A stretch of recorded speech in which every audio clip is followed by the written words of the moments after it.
Welcome to the Slop Farm. Enjoy the video. You start by cutting power to the HVAC at the breaker so you won't short anything or lose settings.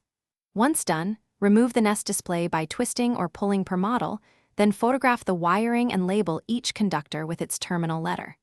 Make sure to test for voltage briefly before touching wires.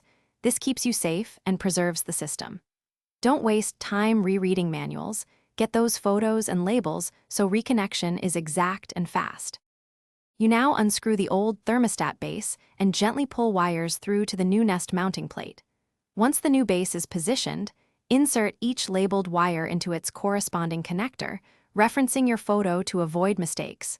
Push until it clicks, and then tighten the terminal screws to prevent loose contacts. Make sure the base sits flat against the wall and that no bare wire touches adjacent terminals. If a wire is frayed, trim and restrip 1/4 inch for a clean connection. You reattach the Nest display, flip the breaker back on, and wait for the device to boot and run its setup wizard. Follow prompts to join Wi-Fi, confirm system type, and let the thermostat run an automated equipment test to cycle heating and cooling briefly. If functions fail, make sure the common C wire is securely connected and that each terminal wire is fully seated. If a circuit tripped, check the breaker and HVAC switch. One key troubleshooting tip.